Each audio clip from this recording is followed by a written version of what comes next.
Why do we say things like, "There's the one shot that'll keep you coming back"? Why can't it be more like 50 shots that keep you coming back? That's why we made the all-new Sim 2. With a cap-back design, they're built differently to help give you more forgiveness and more distance, more often. The all-new Sim 2 irons from TaylorMade. Well, first tee wasn't ideal. I blocked 2 on the first hole. Lucky the second one came in bounds. Not an ideal 3-putt for triple on the first hole. And after that, got a little quick on the second hole, a little trouble, and then settled down after that. Good back nine to come back. What'd you do to settle down? How do you kind of erase the way the game started off for you? Well, the gum helps. Gum relieves some of the stress, and then some breathing, a lot of water. Had a Gatorade, but I held off and just focused on my water mostly. Back nine, you talk about an impressive score for you. What went well in that area? Mostly the putting. Yeah, putting helped me out a little bit. Usually isn't my strength. It was kind of cold for a little bit over at Selkirk, but good to see it come back, and also a few breaks helped.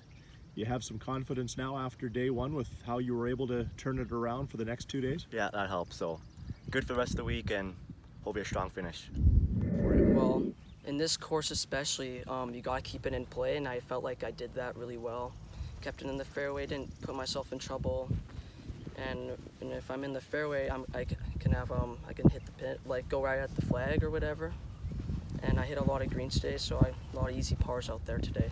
Speaking of the fairways, boy, they're in fantastic shape, aren't they? It gives you a good opportunity if you can stay in that area to make some things happen. Oh yeah, 100%. If you're, especially here, it's a short course, so get a wedge in your hand all the time. It's an easy game.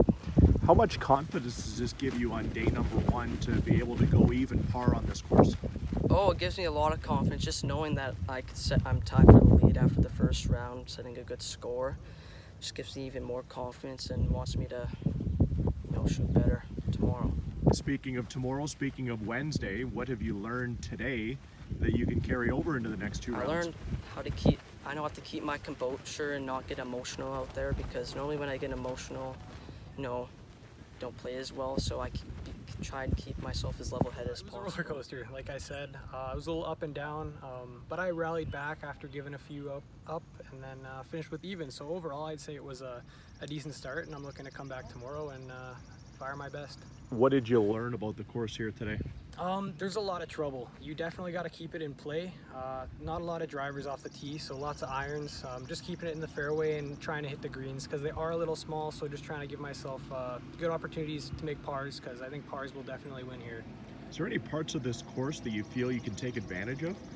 I'd say the last few holes are definitely gettable, 17 and 18. You can put them in position off the tee. Other than that, I'd say some of the shorter par 4s, if I hit some long irons up to around 100 yards, you just got to have some solid wedges. And then there's definitely some birdies out there. Now, did you learn any ways that you can maybe get more aggressive than you initially thought now that you've seen kind of landing areas and stuff? I'd say this is my 3rd round now here. Yeah, I definitely have a bit of a better feel about the course. I'd say that my wedges are a solid part of my game right now, so leaving myself somewhere from 110 to 60 yards is a good distance for me. So if I can try and lay up to around that distance on most of the holes, that'll give me a good opportunity.